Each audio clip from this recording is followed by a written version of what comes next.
Assalamualaikum warahmatullahi wabarakatuh. Selamat datang di Teman Mimpi Abu Nawas, tempat berkumpulnya kisah-kisah lucu, unik, dan penuh hikmah dari sang legenda cerdik Abu Nawas. Di suatu pagi yang hangat di kota Baghdad, matahari belum terlalu terik, tapi pasar sudah ramai. Para pedagang berteriak menawarkan dagangannya. Unta-unta berderap membawa rempah, dan aroma roti pipih segar menguat dari gang-gang kecil. Namun, ada satu kabar yang sedang berhembus kencang seperti angin musim semi. Telah muncul tukang cukur yang bisa membuat orang jelek jadi tampan. Benarkah? Cuma gosip. Temanku mencoba. Katanya memang beda wajahnya. Jangan-jangan ini sihir. Begitulah kira-kira pembicaraan warga Baghdad selama beberapa hari terakhir. Di kedai kopi, di tukang kayu, bahkan di masjid pun orang-orang membicarakan hal yang sama. Tukang cukur ajaib yang terletak di ujung lorong sempit dekat pasar kuda. Dan seperti biasa, kabar itu akhirnya sampai ke telinga Abu Nawas, si penyair sekaligus ahli logika yang terkenal dengan kecerdikannya. Awalnya Abu Nawas tak ingin ambil pusing, tapi semakin banyak orang membicarakannya, semakin gatal telinganya. Maka ia memutuskan pergi ke tempat tukang cukur tersebut. Ia mengenakan jubah lamanya yang warnanya sudah agak pudar, dan sandal yang solnya sudah minta diganti. Tapi wajahnya seperti biasa tetap menyimpan senyum misterius. Setibanya di sana, pintu kayu terbuka dan suara lonceng kecil berdenting. Seorang lelaki berjenggot rapi dengan pakaian putih menjemputnya. "Selamat datang, Tuan. Apakah Tuan datang untuk potong rambut atau untuk menjadi tampan?" tanya tukang cukur. Abu Nawas tersenyum, duduk di kursi rotan yang sudah agak tua tapi masih kokoh. "Aku ingin tampan lebih muda dan gagah, Tuan," jawabnya. "Kau datang ke tempat yang tepat, Tuan," kata tukang cukur. "Begitu banyak orang yang bilang begitu, tapi aku ingin membuktikannya sendiri," ucap Abu Nawas sambil memperhatikan cermin besar di dinding. "Tak perlu khawatir, Tuan. Pisau cukurku diasah dengan doa, dan sisirku terbuat dari tanduk rusa yang hanya makan daun zaitun," jawab si tukang cukur dengan penuh percaya diri. Prosesnya dimulai. Si tukang cukur menyisir rambut Abu Nawas dengan pelan, seperti sedang melukis di atas kepala. Lalu ia mengambil minyak dari botol kecil yang berbau harum rempah-rempah. Abu Nawas mulai meremelek karena wanginya yang menenangkan. Ini minyak dari daun cedar, air embun pagi, dan satu tetes air mata unta betina, jelas si tukang cukur dengan serius.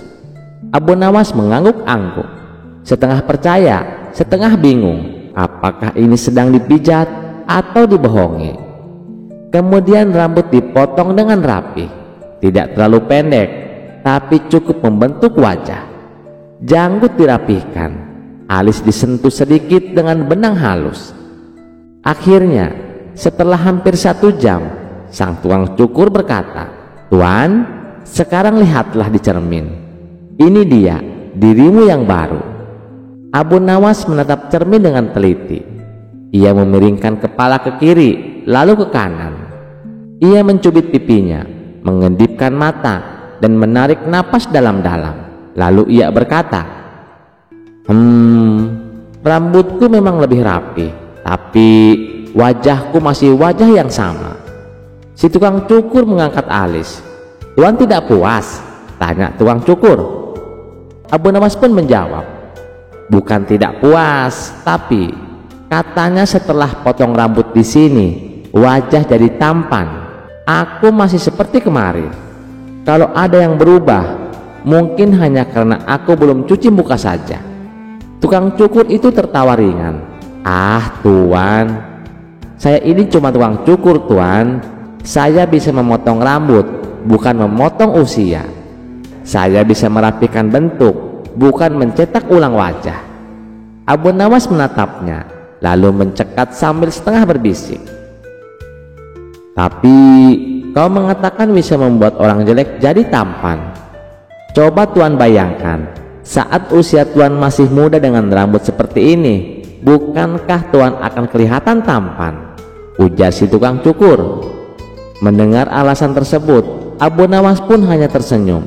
Jadi semua ini hanya permainan pikiran, ucap Abu Nawas. Lebih tepatnya, penyadaran bahwa manusia sering lupa. Yang jelek bukan wajahnya, tapi pikirannya yang selalu membandingkan. Timpal tukang cukur. Abu Nawas terdiam sejenak, lalu tersenyum. Baiklah, aku akui, ini salah satu potongan rambut terbaik yang pernah aku alami. Ia berdiri merapihkan jubahnya dan menatap cermin sekali lagi. Dan mungkin tampan itu bukan dari bentuk, tapi dari cara pandang, ucap Abu Nawas. Sambil berjalan keluar, ia melambaikan tangan pada si tukang cukur. Terima kasih, kau tidak hanya mencukur rambutku, tapi juga egoku. Dan begitulah, Abu Nawas kembali ke jalanan Baghdad, bukan dengan wajah baru, tetapi dengan pikiran yang lebih jernih dan cerita baru untuk diceritakan kepada dunia. Wah, ini baru cerita pertama. Abu Nawas udah bikin kita bingung dan tertawa ya. Jangan beranjak dulu, karena cerita selanjutnya akan lebih absurd lagi. Abu Nawas mendapat hukuman dari raja untuk meminum minyak panas. Yuk kita simak ceritanya. Sudah menjadi rahasia umum bahwa Abu Nawas sering membuat baginda raja pusing 7 keliling. Bukan karena kejahatannya, tetapi karena kecerdikannya yang tak ada tandingan. Berkali-kali berbuat salah, berkali-kali pula dia lolos dari hukuman. Tapi kali ini tampaknya nasib berkata lain. Suatu malam, para prajurit menangkap Abu Nawas sedang minum arak di belakang taman kerajaan. Tentu saja ia langsung digelandang ke hadapan baginda raja. Abu Nawas, seru baginda raja, sudah berapa kali kau berjanji tak akan mengulangi, tapi nyatanya kau tetap saja bandel. Selama ini aku sudah berbaik hati sama kamu. Aku sengaja meloloskanmu dari hukuman karena kamu selalu berjanji tidak akan mengulangi. Tapi kali ini sudah tidak bisa ditolerir. Apapun alasanmu, kamu tetap akan saya hukum, ucap baginda raja. Sementara Abu Nawas hanya terdiam, kepalanya tertunduk, tak berani menatap. Penasihat istana maju dan berkata, Baginda, bagaimana kalau Abu Nawas dihukum dengan minum minyak panas, biar dia kapok betul? Raja mengangguk. Bagus, hukuman itu pas untuk orang keras kepala seperti dia. Abu Nawas langsung pucat. Ampun Paduka, minyak panas ini bisa membakar perut hamba, hamba bisa mati. Itu memang tujuannya Abu Nawas, biar kau jera, bentak raja. Besok pagi datanglah ke istana, jalani hukumanmu. Abu Nawas pun pasrah, tak bisa berbuat apa-apa. Kalau itu memang sudah keputusan Paduka, saya terima dengan berat hati. Tapi sebelum saya menjalani hukuman, izinkan saya menemui istri dan anak-anak saya untuk berpamitan, ujar Abu Nawas. Sejenak baginda raja terdiam. Ia heran dengan kata-kata Abu Nawas berpamitan. Maksudnya bagaimana Abu Nawas? Tanya baginda raja heran. Begini Paduka, apabila minyak mendidih masuk dalam perut, bukan hanya lidah dan bibir saja yang akan melepuh, tapi semua organ tubuh di dalamnya juga ikut melepuh. Tidak menutup kemungkinan saya akan mati saat itu juga, jelas Abu Nawas. Sontak baginda raja terkejut. Ia tak menyadari akan hal itu. Kasihan juga Abu Nawas, tapi masa saya harus menarik kembali ucapan saya itu? Tidak mungkin. Nanti martabat saya sebagai raja akan jatuh, pikir baginda raja. Baiklah Abu Nawas, saya penuhi permintaanmu. Sekarang juga kamu pulang, tapi besok kamu harus sudah di sini," titah Baginda Raja. Abu Nawas pun pulang ke rumah dengan wajah murung. Di hadapan istri dan anak-anaknya, ia menceritakan semuanya. Tangisan pecah, istrinya sampai bersimpuh sambil berkata, "Mengapa Baginda Raja setega itu? Minyak panas itu sama saja hukuman mati." Namun Abu Nawas hanya berkata lirih, "Sudahlah, jika ini memang sudah takdir, tolong ikhlaskan kepergianku." Tapi siapa sangka, malam itu saat semua tertidur dalam kesedihan, Abu Nawas tidak tidur. Ia menatap langit sambil memikirkan rencana. Tiba-tiba ia berkata, "Wahai istriku, apakah masih ada makanan? Aku lapar sekali." "Iya, ada gorengan tadi, tapi minyaknya sudah aku simpan. Soalnya masih panas. Baru setengah jam lalu aku matikan apinya." Abu Nawas langsung menoleh. "Masih panas, tapi nanti juga dingin." Wah, senyum licik pun muncul di wajahnya. "Aku tahu apa yang harus aku lakukan." Tapi Abu Nawas sengaja tidak memberitahu istrinya, sebab ia tidak ingin rencananya menjadi berantakan. Setelah menjelang pagi hari, Abu Nawas mengumpulkan para tetangganya. Ia memberitahu mereka bahwa dirinya hari itu akan dihukum mati, dan ia meminta agar para tetangganya ini ikut bersamanya ke istana. Berita mengejutkan itu tentu saja membuat mereka kaget. Mereka tak menyangka Baginda Raja setega itu kepada Abu Nawas. "Kamu kan dekat dengan Baginda Raja, kenapa kamu tidak meminta ampun darinya?" tanya mereka. "Biarlah, nasi sudah menjadi bubur. Lagian Baginda Raja juga tidak akan mencabut ucapannya," terang Abu Nawas. Maka berangkatlah Abu Nawas ke istana dengan didampingi keluarga dan para tetangga. Melihat kedatangan Abu Nawas bersama orang banyak, Baginda Raja pun bertanya, "Hai Abu Nawas, kenapa kau membawa orang banyak sekali? Apakah hendak melawanku?" "Maaf Paduka, mereka hanya ingin mengantar kepergianku. Barangkali ini adalah hari terakhirku." Raja hanya mengangguk. "Baiklah, siapkan minyak panasnya." Prajurit pun membawa bejana besar berisi minyak yang baru saja mendidih. Asapnya mengepul, aromanya menusuk hidung. "Minumlah Abu Nawas," perintah Raja. Abu Nawas menangkupkan tangan. "Ampun Paduka, sebelum saya menjemput ajal, izinkan saya berpamitan satu persatu pada keluarga dan para tetangga saya." Raja melirik jam pasir. "Ya sudah, cepat." Abu Nawas lalu mulai drama. Ia memeluk istrinya dengan tangisan palsu, mencium anak-anaknya satu persatu, lalu pamit ke tetangga kiri kanan, depan belakang. Bahkan ia sempat memberikan wejangan singkat kepada keponakan tetangganya. Orang-orang yang hadir pun ikut bersedih. Tak terasa air mata Baginda Raja juga ikut menetes. Sebenarnya Baginda Raja tidak tega, tapi ia tak mungkin membatalkan hukuman. Sang istri begitu erat memeluk Abu Nawas, seakan-akan tidak ingin berpisah. Lalu Abu Nawas menghampiri satu persatu tetangganya. Ia menyampaikan permintaan maaf dan berpamitan karena banyak tetangga yang ikut hadir. Tentu saja memakan waktu yang cukup lama, hingga minyak yang tadinya panas mengepul kini sudah tak lagi berasap. Akhirnya Abu Nawas berdiri dan berkata, "Paduka, saya sudah siap." Dengan perlahan ia mengambil bejana dan menenggak minyak itu sampai habis. Semua menahan nafas, tapi anehnya Abu Nawas tidak apa-apa. Raja kaget.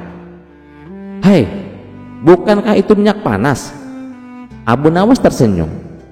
"Benar Paduka, minyak ini tadinya panas, tapi karena saya terlalu sibuk berpamitan, kini sudah dingin. Paduka hanya memerintahkan saya untuk meminum minyak panas. Tidak disebutkan waktunya kapan harus diminum."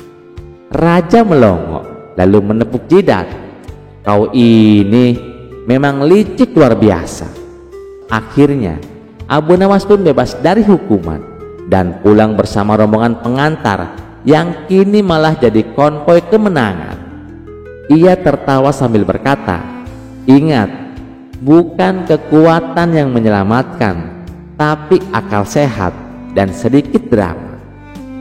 Pesan moral yang dapat kita ambil dari cerita ini, jangan berburu-buru marah dan jangan sepelekan orang cerdik. Kadang yang terlihat lemah justru bisa membalikkan keadaan hanya dengan akal dan waktu yang tepat. Tapi ini aneh juga, kenapa Abu Nawas bisa minum minyak? Tunggu dulu, tapi cerita berikutnya akan lebih seru lagi dan sangat aneh, yang mana ada dua orang lelaki yang bertanya kepada Abu Nawas, apakah di surga itu ada rokok? Mari kita simak ceritanya. Sore yang teduh, Abu Nawas sedang duduk santai di bawah pohon zaitun dekat madrasah. Tiba-tiba datang dua pemuda dari desa, Otong dan Udin, yang baru saja selesai mengaji. Lalu mereka mendekat dan memberi salam kepada Abu Nawas. "Assalamualaikum Abu Nawas." "Waalaikumsalam. Wahai anak-anak muda, duduklah, mari kita berbincang."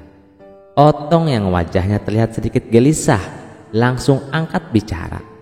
"Abu Nawas, bolehkah saya bertanya tentang sesuatu yang penting?" Abu Nawas mengangguk sambil tersenyum. "Tentu boleh. Apa gerangan yang membuatmu risau, wahai Otong?"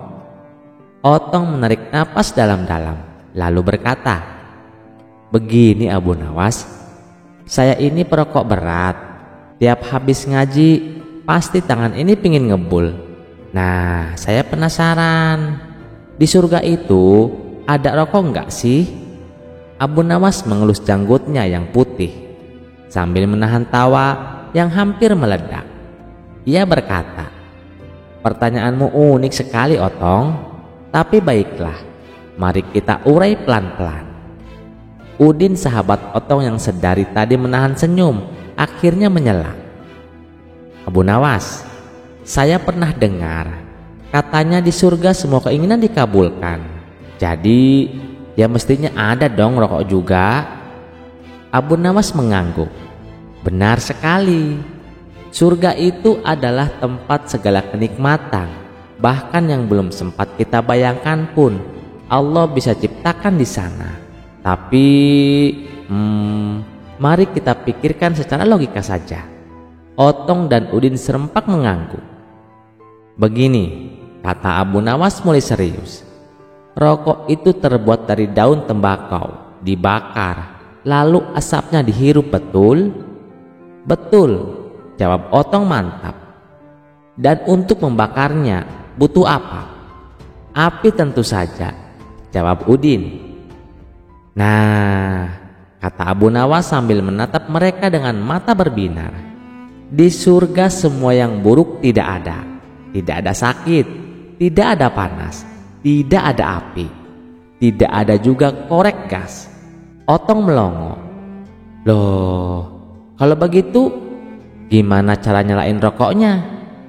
Abu Nawas mendekat dan dengan suara pelan namun penuh teka-teki berbisik, "Itulah, mungkin kalau ingin menyalakan rokok di surga harus jalan sedikit ke neraka." Otong dan Udin terdiam. Tak ada suara selain suara burung berkicau. Lalu mereka berdua tertawa terbahak-bahak. Begitu juga dengan Abu Nawas.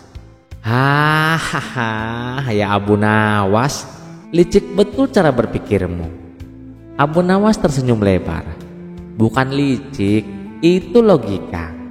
Surga tempat kenikmatan, tapi juga tempat kesucian. Sementara rokok, meskipun nikmat, membawa asap, membawa panas, bahkan bau, mana cocok dengan aroma kasturi dan keharuman surga." Otong mulai gelisah. "Wah, kalau begitu bisa-bisa saya harus berhenti merokok mulai sekarang supaya nggak kangen di surga nanti." "Betul," sahut Abu Nawas. "Mumpung masih di dunia, biasakan diri meninggalkan yang tidak bermanfaat. Karena nanti kalau sudah di surga, engkau tidak rindu pada apa yang buruk?" Udin mengangguk-ngangguk sambil menepuk pundak Otong. "Nah lo Tong, ternyata rokok bukan tiket ke surga, malah bisa bikin jalan-jalan nggak sengaja ke tempat lain." Otong tersenyum kecut. "Baiklah, mulai hari ini saya akan coba kurangi atau malah berhenti." Abu Nawas pun mengangkat cangkir tehnya. "Minumlah teh ini Otong, hangatnya bisa menghentikan rasa rokok dan lebih sehat tentunya." Hangatnya bisa menghentikan rasa rokok dan lebih sehat tentunya. Sore itu pun diakhiri dengan tawa, teh hangat dan satu tekad baru dari Otong. Semua karena jawaban jenaka, tapi penuh makna dari si cerdik Abu Nawas. Kisah selanjutnya. Pada suatu pagi yang cerah di kota Baghdad, Abu Nawas sedang duduk santai di kedai kopi favoritnya. Ia menikmati secangkir kopi hangat sambil menikmati orang-orang yang berlalu lalang.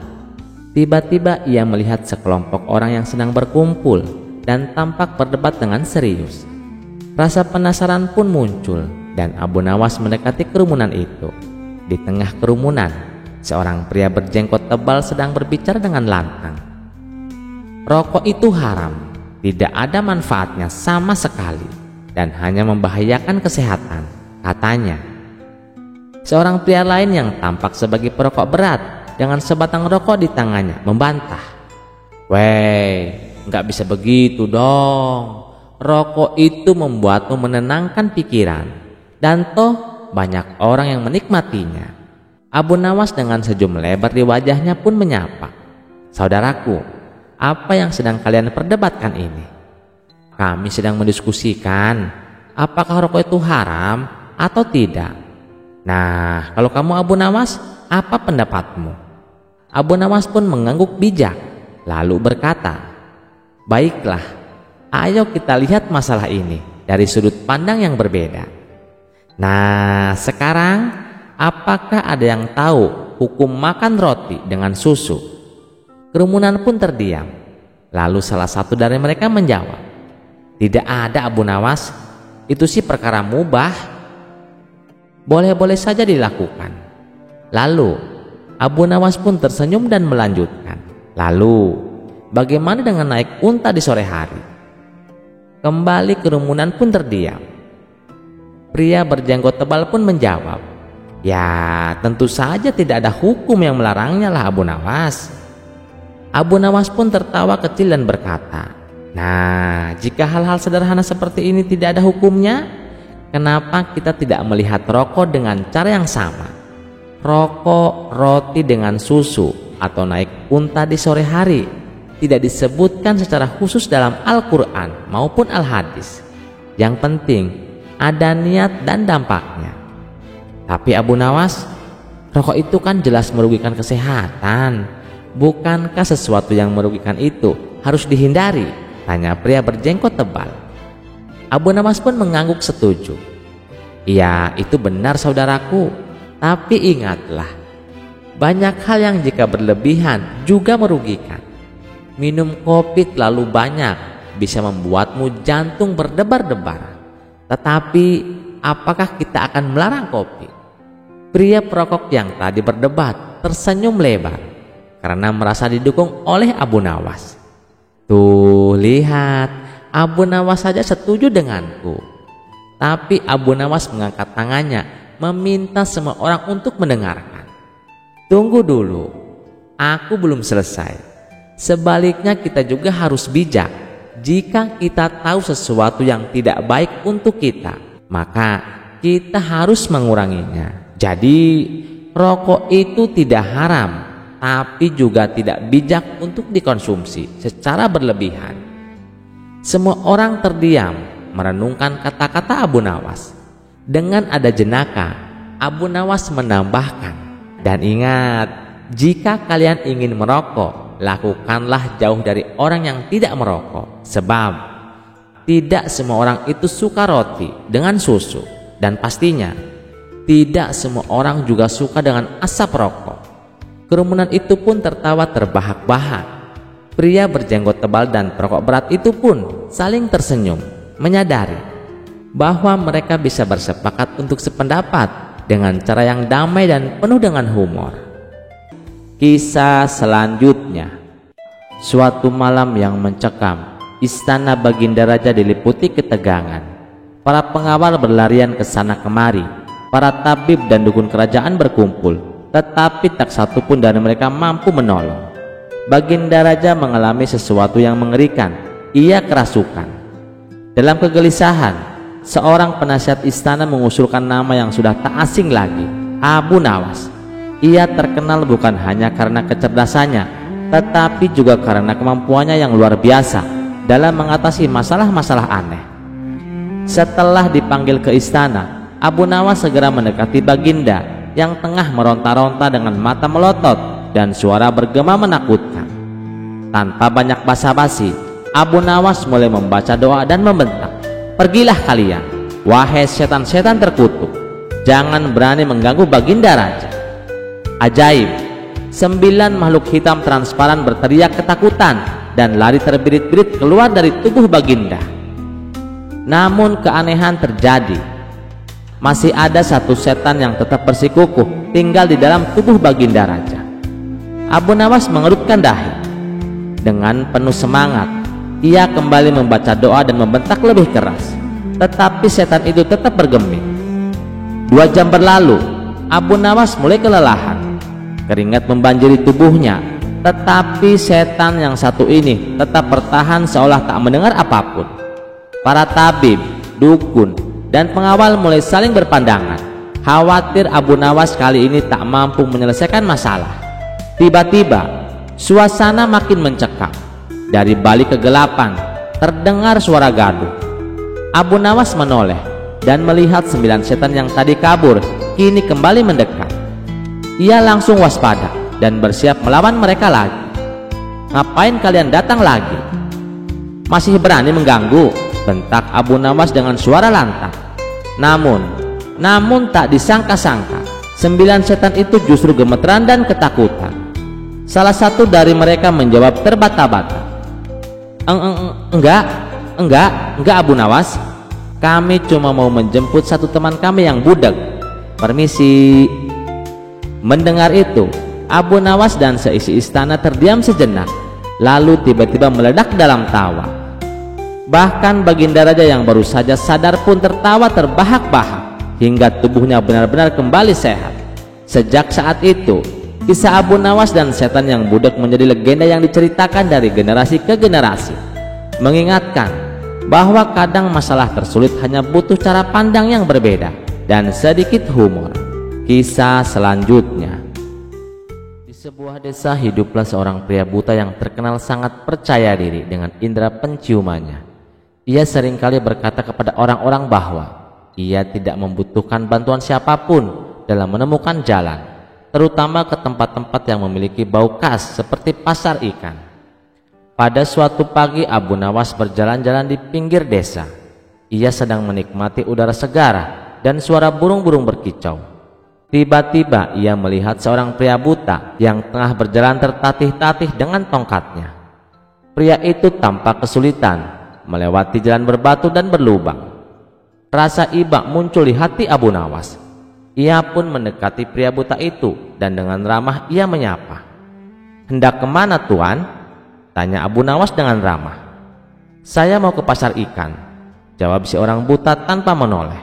"Biar saya antar, Tuan. Nanti saya beritahu kalau kita sudah sampai," kata Abu Nawas menawarkan bantuan. Si orang buta malah mengibaskan tangannya dan berkata ketus, "Tak usah repot-repot. Saya bisa mencium baunya sendiri." Abu Nawas sedikit terkejut dengan tanggapan pria itu. Bukannya bersyukur atas bantuan yang diberikan, ia malah merasa sombong dengan kemampuannya sendiri. Meskipun demikian, Abu Nawas tidak marah. Ia hanya tersenyum kecil dan berkata dalam hati, "Baiklah kalau begitu." Tanpa berkata-kata lagi, Abu Nawas berjalan di samping pria buta itu. Mereka melanjutkan perjalanan. Namun, di tengah perjalanan yang masih jauh dari pasar ikan, tepat di sebuah hutan sunyi, Abu Nawas memutuskan untuk memberinya pelajaran. Ia lalu melakukan sesuatu yang tak terduga. Ia mencolek kelaminnya sendiri dan mengerahkannya ke hidung si orang buta. Seketika si orang buta tersentak, lalu tiba-tiba berteriak dengan panik, "Stop, stop, cukup. Sudah sampai pasar ikan. Aku bisa mencium baunya." Abu Nawas tertawa terpingkal-pingkal mendengar ucapan pria buta itu. "Tahu rasa kamu, baru juga di tengah jalan." Pria buta itu pun tersadar bahwa ia telah melakukan kesalahan besar dengan terlalu percaya diri pada penciumannya. Sejak saat itu, ia tak lagi sombong dengan kemampuannya dan lebih menghargai bantuan orang lain. Kisah ini menyebar dengan cepat ke seluruh desa dan menjadi bahan tawa bagi warga. Mereka tak henti-hentinya terpingkal-pingkal setiap kali mengingat bagaimana pria buta itu begitu yakin dengan hidungnya, tetapi akhirnya terkena tipu muslihat Abu Nawas yang cerdik. Sejak saat itu, setiap kali ada yang memulai menyombongkan sesuatu, orang-orang desa selalu berkata, "Jangan sampai kau seperti pria buta dan pasar ikan." Kisah selanjutnya. Raja Harun al-Rasyid duduk di singgasananya dengan senyum penuh kelicikan. Ia tak pernah bosan menguji kecerdasan Abu Nawas. Hari itu, ia memanggilnya ke istana dengan tantangan baru. Ketika Abu Nawas tiba, raja berkata, "Abu Nawas, aku ingin kau menghitung semua bintang di langit. Jika kau bisa melakukannya, aku akan memberikanmu hadiah besar. Tapi jika tidak, kau akan dianggap tidak lagi cerdik dan akan dihukum." Abu Nawas mengelus janggutnya dan menjawab, "Ampun Baginda, menghitung bintang di langit itu sangat mustahil Baginda." Raja tersenyum penuh tipu daya. "Jadi kau menolak Abu Nawas?" "Tidak Baginda, tidak. Hamba tidak menolak. Baiklah Baginda, saya akan melaksanakan tugas ini." Saat Abu Nawas keluar dari istana, beberapa menteri menertawakannya. Mereka berbisik-bisik, kali ini Abu Nawas pasti dihukum. Tidak mungkin ia bisa menghitung bintang." Namun Abu Nawas tetap melangkah dengan tenang. Sesampainya di rumah, ia termenung sejenak, lalu tiba-tiba ia tersenyum. Sebuah ide cemerlang muncul di benaknya. Tanpa membuang waktu, ia pergi ke pantai dan mengambil satu karung penuh pasir halus. Ia menggotong karung itu pulang dengan penuh keyakinan. Keesokan harinya Abu Nawas kembali ke istana dengan membawa kantong berisi pasir. Semua orang di istana menatapnya dengan penuh rasa penasaran. Raja menatapnya dengan sinis. "Abu Nawas, apakah kau sudah melaksanakan tugas yang aku berikan?" Abu Nawas tersenyum lebar. "Tentu saja sudah Baginda." Raja mengangguk. "Lalu, berapa jumlah bintang di langit?" Dengan penuh percaya diri, Abu Nawas meletakkan kantong berisi pasir di hadapan raja. "Baginda, semua bintang di langit ada di dalam karung ini." Semua orang terkejut dan mulai berbisik-bisik. Raja pun segera membuka karung tersebut dan ternyata isinya hanyalah pasir. Seketika wajah raja berubah merah padam. "Apa-apaan ini Abu Nawas? Ini hanya sekarung pasir," bentak raja dengan marah. Abu Nawas tetap tenang dan menjawab, "Benar Baginda, pasir yang ada di dalam karung ini jumlahnya sama dengan jumlah bintang di langit. Jika Paduka tidak percaya, silahkan hitung sendiri." Ruangan menjadi hening. Para menteri yang sebelumnya menertawakan Abu Nawas kini terdiam, tak tahu harus berkata apa. Raja pun dibuat pusing 7 keliling. Namun tak lama kemudian ia tertawa terbahak-bahak. "Hahaha, kau memang cerdik Abu Nawas. Aku mencoba menjebakmu, tapi kau selalu punya cara untuk mengakaliku." Karena kagum dengan kecerdikan Abu Nawas, raja pun menghadiahinya dengan pundi-pundi uang emas. Sementara para menteri yang sempat menertawakannya hanya bisa menelan ludah. Seperti biasa, Abu Nawas pulang dengan kemenangan, membuktikan bahwa akal cerdiknya tak tertandingi. Kisah selanjutnya. Dikisahkan, Baginda Raja mengangkat sahabatnya untuk menjadi gubernur di kota Abu Nawas. Tapi sayangnya, orang yang ditunjuk ini menyalahgunakan jabatannya. Gubernur dengan sewenang-wenang memerintahkan anak buahnya untuk menangkap para sastrawan yang pintar. Dikumpulkanlah sastrawan di ruangan sidang. Satu persatu sastrawan ditanya oleh gubernur, "Menurutmu, aku adalah gubernur yang adil atau zalim?" Sastrawan yang pertama menjawab, "Anda adalah gubernur yang zalim." Gubernur terperanjat. "Apa alasanmu?" tanya gubernur. "Tuan telah menangkap kami tanpa alasan," jawab sastrawan pertama. "Prajurit, masukkan dia ke penjara. Besok dihukum mati," perintah gubernur. Sastrawan selanjutnya ditanya gubernur, "Menurutmu, aku adalah gubernur yang adil atau zalim?" "Tuanku adalah gubernur yang adil," jawab sastrawan kedua. "Apa alasanmu?" tanya gubernur kembali. "Karena tuanku sangat memperhatikan rakyatnya." "Kamu bohong. Prajurit, masukkan dia ke dalam penjara. Besok dihukum mati," titah gubernur. Begitulah seterusnya. Bila dijawab adil atau zalim, tetap dimasukkan ke penjara dan dihukum mati. Kemudian beberapa sastrawan yang belum tertangkap mendatangi rumah Abu Nawas. "Tolonglah kami, Abu Nawas. Beberapa kawan kami akan dihukum mati oleh gubernur," kata mereka penuh khawatir. Abu Nawas terkejut mendengarnya. "Kenapa gubernur melakukan hal ini? Bagaimana ceritanya?" tanya Abu Nawas heran. "Kami pun tidak tahu, Abu Nawas. Gubernur yang baru menangkapi para sastrawan di kota ini tanpa sebab. Hanya kami yang masih selamat." Mereka ditanya satu persatu oleh gubernur, apakah gubernur orang yang adil atau zalim. Bila dijawab adil, akan dihukum mati, dan bila jawabannya zalim, juga tetap akan dihukum mati. "Ini pasti gubernur sakit jiwa, sudah tidak waras jalan pikirannya," jawab Abu Nawas penuh emosi. "Itulah kenapa kami mendatangimu, Abu Nawas, agar kau menyelamatkan kawan-kawan kami. Karena besok rencananya kawan-kawan kami akan dihukum mati," tutur mereka. "Baiklah, aku akan ke istana menemui gubernur sekarang juga. Kalian pulanglah," titah Abu Nawas. Maka berangkatlah Abu Nawas ke istana. Sesampainya di istana, Abu Nawas menghadap sang gubernur. Melihat Abu Nawas datang, sang gubernur emosi. "Mengapa kamu datang ke istanaku?" tanya sang gubernur. "Saya mendengar kabar Anda memerintahkan para prajurit untuk menangkapi para sastrawan pintar di kota ini. Tapi kenapa aku tidak ditangkap? Saya sangat tersinggung," jawab Abu Nawas. "Oh, jadi kamu menganggap kamu bagian dari mereka?" tanya gubernur. "Tentu saja. Di kota ini tahu siapa aku. Aku adalah sastrawan terpandai di kota ini," balas Abu Nawas. "Baiklah Algojo, tangkap Abu Nawas dan penggal lehernya," perintah sang gubernur. "Tunggu dulu. Sebelum leherku dipenggal, perintahkan Algojomu jangan sampai merusak rambutku.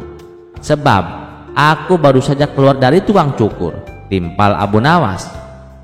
Mendengar itu sang gubernur langsung tertawa terbahak-bahak. "Itulah jiwa kesatria yang aku kagumi darimu. Aku mengampunimu, Abu Nawas," kata sang gubernur. "Bolehkah aku meminta satu permintaan?" tanya Abu Nawas. "Apa permintaanmu? Katakan saja," tanya sang gubernur. "Saya juga minta pengampunan untuk kawan-kawanku," pinta Abu Nawas. Sejenak sang gubernur terdiam, lalu berkata kepada Abu Nawas, "Aku akan mengabulkan permintaanmu, tapi ada syaratnya. Kamu harus bisa menjawab 3 pertanyaanku," ujar sang gubernur. "Baik Tuan, saya siap menjawabnya," sahut Abu Nawas. "Menurutmu, aku gubernur yang adil atau zalim?" tanya sang gubernur. "Tuan bukan gubernur yang adil, bukan juga gubernur yang zalim. Orang-orang yang zalim itu adalah kita, sedangkan Tuan adalah pedang keadilan yang membalas kezaliman," jawab Abu Nawas. "Jawabanmu sungguh menakjubkan, Abu Nawas. Sekarang pertanyaan kedua. Mana yang bermanfaat, matahari atau bulan?" tanya sang gubernur. "Matahari terbit di siang hari bersamaan dengan terangnya dunia. Maka menurutku matahari kurang bermanfaat, sementara bulan terbit di waktu malam yang menerangi dunia dan menjadikannya seperti siang. Maka menurutku manfaat bulan lebih besar, jawab Abu Nawas. Maka menurutku manfaat bulan lebih besar, jawab Abu Nawas. Sang gubernur pun tertawa dengan jawaban Abu Nawas, meskipun nyeleneh tapi masuk akal. Baiklah Abu Nawas, pertanyaan yang terakhir. Menurutmu, apa warna angin dan kentut? Tanya sang gubernur. Warna angin itu merah tuan, jawab Abu Nawas enteng. Apa alasanmu? Tanya sang gubernur kembali. Kalau kita masuk angin, lalu badan kita dikerok, pasti akan muncul warna merah di tubuh kita. Itu menunjukkan kalau anginnya sedang keluar, berarti warna angin merah, jawab Abu Nawas. Sedangkan warna kentut adalah kuning tuan. Kenapa bisa Abu Nawas? Tanya sang gubernur. Ketika seseorang mengalami sakit perut atau mules karena masuk angin, biasanya tubuh meresponnya dengan gas atau kentut, dan dalam beberapa kasus bisa diikuti dengan buang air besar atau berak, sehingga kentut akan keluar bersama dengan partikel berwarna kuning. Untuk kedua kalinya sang gubernur dibuat tertawa terpingkal-pingkal oleh Abu Nawas. Kamu memang cerdik Abu Nawas, kamu mendapatkan apa yang kamu inginkan. Memang benar apa yang dikatakan oleh Baginda Raja tentang kecerdikanmu, memang benar, tutur sang gubernur. Abu Nawas kaget mendengar sang gubernur mengatakan Baginda Raja. Maksud tuan bagaimana? Tanya Abu Nawas penasaran. Sebelum aku ditugaskan kemari, Baginda Raja memberitahu saya kalau di kota ini banyak sastrawan pintar, tapi di antara sastrawan yang paling cerdik adalah kamu. Saya memanggil mereka untuk saya kasih hadiah, tapi sebelumnya saya ingin mengerjain mereka dahulu. Ternyata malah kamu datang untuk membantu mereka, dan ini adalah kesempatan bagi saya untuk menguji kecerdasanmu, kata sang gubernur menjelaskan. Jadi hukuman mati yang Tuan berikan hanya pura-pura? Tanya Abu Nawas kaget. Benar Abu Nawas, saya hanya ingin mengerjain mereka sebelum memberikan hadiah buat mereka, jawab sang gubernur.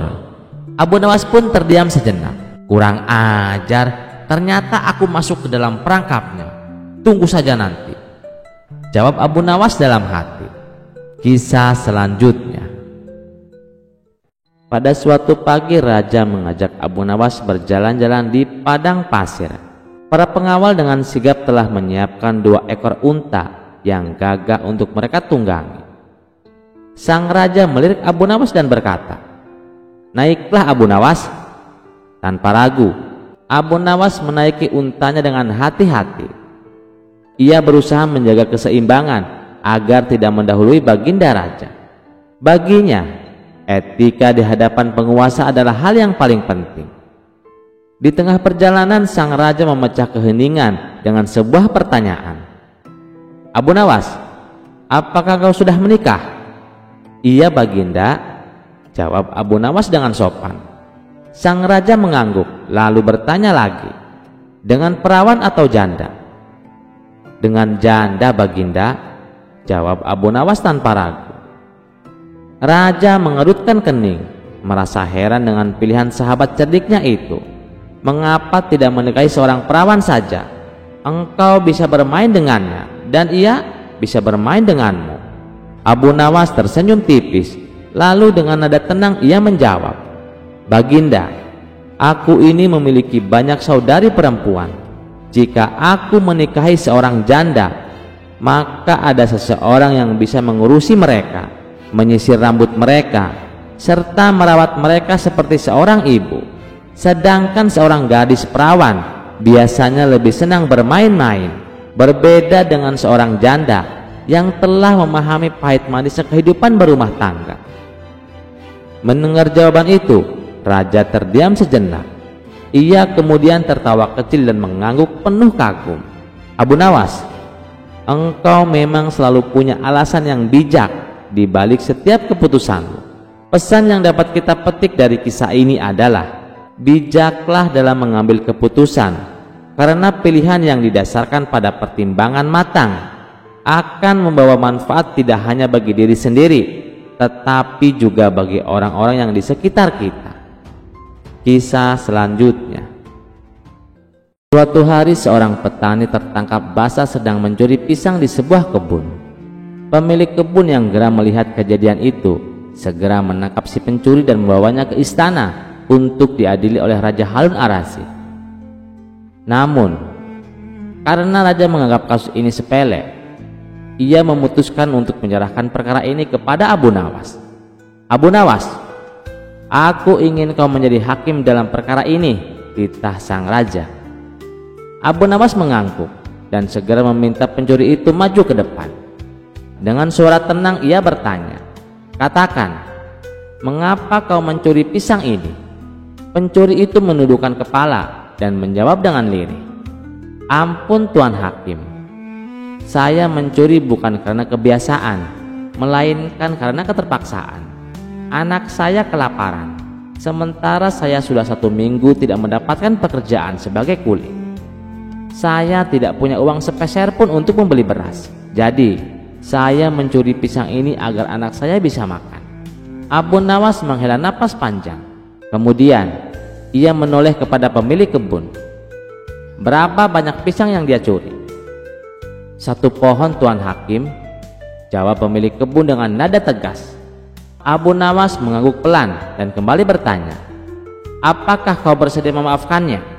Karena jelas, ia mencuri bukan karena niat jahat, melainkan karena kebutuhan mendesak. Namun pemilik kebun bersikeras, "Tidak, hukum tetaplah hukum. Jika ingin dia bebas, dia harus mengganti harga pisang itu, yaitu 5 dinar." Abu Nawas diam sejenak lalu tersenyum. Ia merogoh sakunya dan mengeluarkan 5 dinar, lalu menyerahkan kepada pemilik kebun. "Ini harga pisangmu, sekarang lepaskan dia." Si pemilik kebun menerima uang itu dengan puas. Namun sebelum ia pergi, Abu Nawas berkata lantang, "Sekarang giliranmu yang aku hukum." Pemilik kebun terkejut. "Mengapa saya dihukum Tuan Hakim?" tanyanya dengan bingung. Abu Nawas menatapnya tajam. "Kau tidak memiliki belas kasihan. Seharusnya kau bisa memaafkan orang yang kelaparan. Namun, kau lebih memilih uang daripada rasa kemanusiaan. Oleh karena itu, aku putuskan bahwa uang 5 dinar itu adalah hukuman bagimu karena hatimu lebih keras dari batu." Raja Harun yang menyaksikan kejadian itu tertawa terbahak-bahak. "Abu Nawas, kau memang hakim yang bijaksana. Aku sangat puas dengan keputusanmu." Si pencuri pun menangis haru dan berterima kasih kepada Abu Nawas. Sementara itu, pemilik kebun hanya bisa menunduk malu, menyadari bahwa kekikirannya telah menjadi hukuman baginya sendiri. Kisah selanjutnya. Pada suatu malam yang sunyi di bulan puasa, Abu Nawas termenung sendirian meratapi nasibnya. Gaji dari kerajaan belum juga dibayarkan karena kondisi kerajaan sedang krisis, sementara Lebaran semakin dekat. Dalam hatinya ia bergumam, "Aduh, hari terus berganti. Siang lagi, malam lagi. Siang lagi, malam lagi. Tapi aku tetap saja tak punya uang. Rokok pun tak terbeli. Apalagi baju baru buat anak istri. Bagaimana ini?" Tiba-tiba sebuah ide cemerlang muncul di benaknya. Keledai satu-satunya terpaksa harus ia jual. Tanpa menunggu lama, ia membawa keledainya ke kuburan saat tengah malam. Setibanya di sana, ia berdiri tegak dan berseru lantang, "Wahai penghuni kuburan, siapa yang mau membeli keledai ajaibku?" Tiba-tiba dari balik nisan yang gelap muncul sosok pocong. Pocong itu menatap Abu Nawas dengan heran dan bertanya, "Wahai manusia, ada apa kau berteriak-teriak di sini? Kenapa kau mencari kami?" Abu Nawas tersenyum dan berkata, "Aku ingin menjual keledai ajaib ini. Tapi kemana teman-temanmu yang lain, Cong? Kenapa kau sendirian di sini?" Pocong menghela napas sebelum menjawab, "Teman-temanku sedang sibuk berjaga malam. Aku saja yang kebetulan lewat di sini." Ia kemudian terdiam sejenak, menatap Abu Nawas dengan rasa penasaran, lalu bertanya, "Tapi kenapa kau ingin menjual keledai ini kepadaku?" Abu Nawas berpikir sejenak. Jika aku mengatakan bahwa aku butuh uang, pasti mereka akan menertawakanku karena tahu aku orang miskin. Maka dengan senyum liciknya ia berkata, "Aku hanya kasihan melihatmu, Cong. Kau harus berjalan dengan cara meloncat-loncat. Tidakkah kau lelah?" Pocong menghela napas panjang. "Ya, tentu saja melelahkan. Tapi ini sudah kodrat kami sebagai pocong." Abu Nawas mengangguk, lalu melanjutkan, "Nah, daripada kau lelah meloncat-loncat terus, lebih baik kau beli keledaiku ini. Harganya murah, hanya 1000 dinar." Pocong menatap keledai itu dan berkata, "1000 dinar? Itu mahal sekali.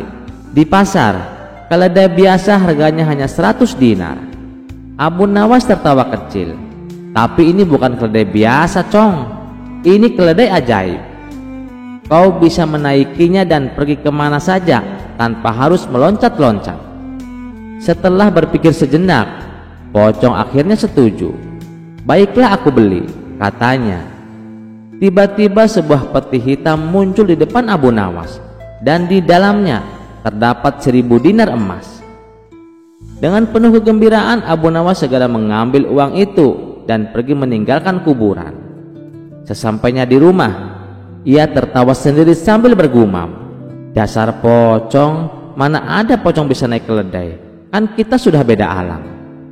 Dan benar saja, di kuburan pocong berusaha menaiki keledai tersebut, tapi setiap kali mencoba, tubuhnya yang tak berwujud selalu tembus begitu saja.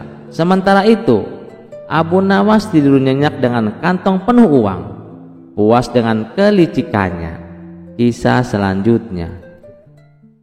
Suatu malam di bulan Ramadan, Abu Nawas tiba-tiba ingin menikmati secangkir kopi.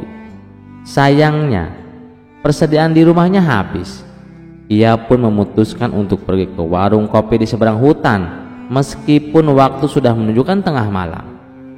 Perjalanan ke sana memakan waktu sekitar 1 jam, tapi demi secangkir kopi, Abu Nawas tak gentar. Sambil berjalan melewati hutan yang sunyi, ia tetap santai. Sesekali, suara burung malam dan dedaunan yang tertiup angin membuat suasana sedikit mencekam. Tapi Abu Nawas tetap melangkah dengan tenang. Setelah menempuh perjalanan yang cukup jauh, akhirnya ia sampai di warung kopi. "Pak, ada kopi?" tanya Abu Nawas kepada penjual kopi. "Ada, Tuan Abu. Mau diminum di sini atau dibungkus?" jawab sang penjual. "Dibungkus saja, buat nemenin sahur nanti," ujar Abu Nawas. Sang penjual kopi keheranan.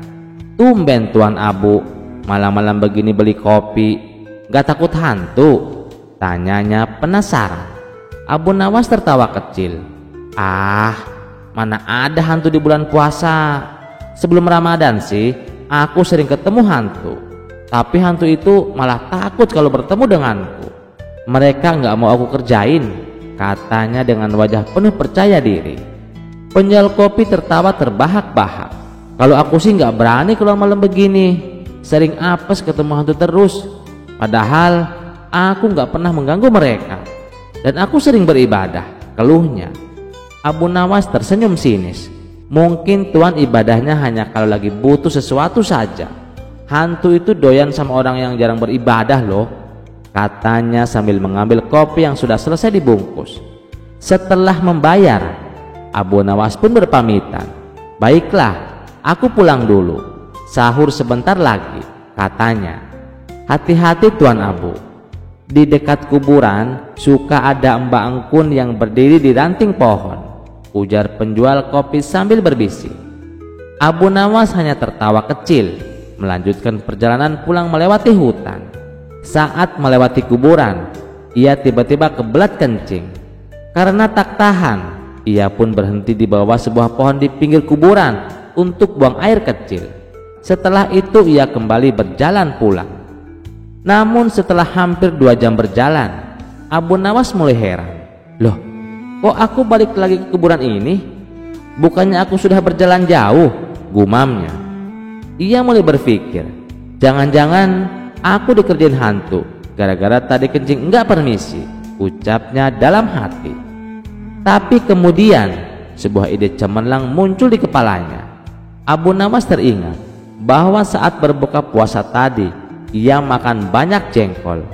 Ia pun tersenyum jahil dan bersiap melancarkan serangan balasan. Dengan suara lantang ia berkata, "Hai hantu penunggu pohon ini, kamu sudah menyesatkan jalanku. Kalau kau masih menggangguku, aku kencingin lagi pohon ini. Kebetulan aku habis makan jengkol, jadi siap-siap mabuk." Tiba-tiba sebuah bayangan putih melesat cepat ke atas, menghilang seketika. Abu Nawas tertawa puas. "Mampus kau, berani-beraninya mengerjai aku," katanya sambil kembali melanjutkan perjalanan. Kali ini jalannya terasa lebih lancar. Hanya butuh 1 jam.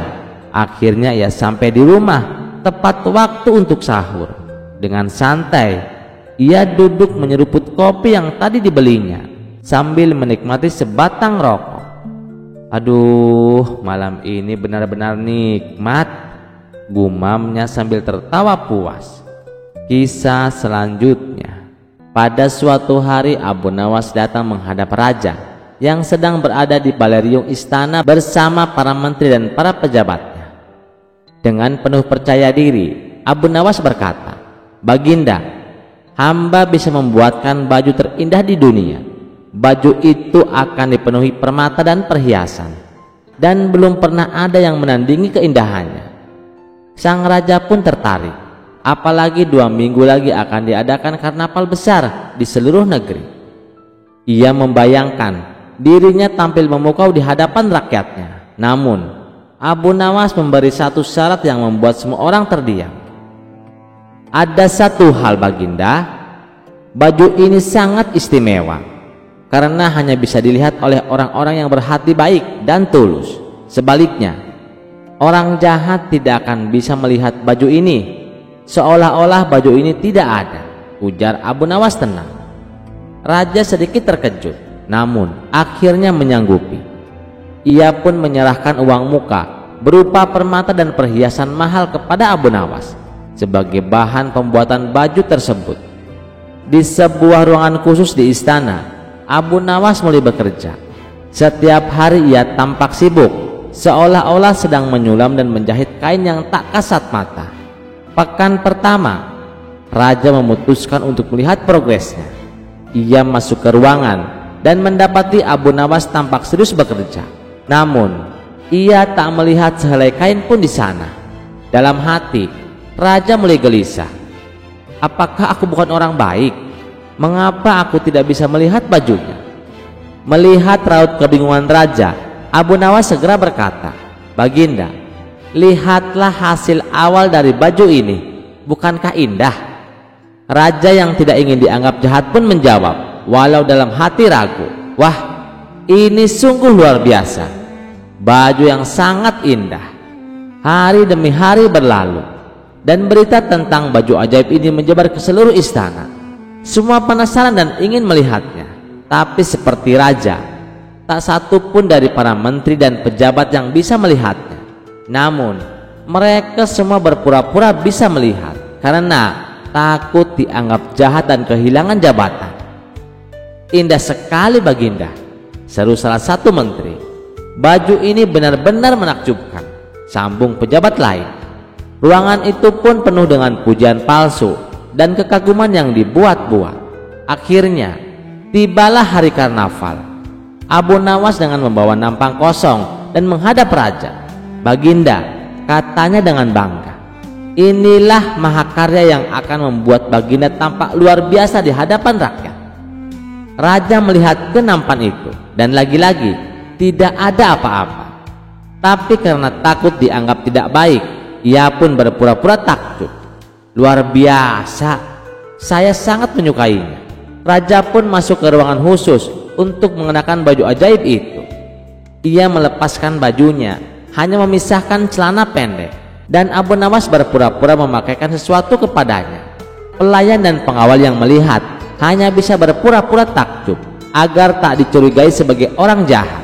Raja pun keluar mengikuti karnaval, berkeliling kota, diiringi iring-iringan meriah. Namun rakyat yang melihatnya hanya bisa melongo karena sang raja berjalan tanpa baju. Tak seorang pun berani mengatakan yang sebenarnya, sampai seorang anak kecil tiba-tiba berteriak polos, "Hai, lihatlah, raja tidak pakai baju." Suara tawa pun meledak dari kerumunan. Rakyat akhirnya menyadari dan membenarkan teriakan anak itu. Suasana karnaval berubah menjadi kekacauan tawa dan bisik-bisik malu. Sadar dirinya ditipu, raja pun murka.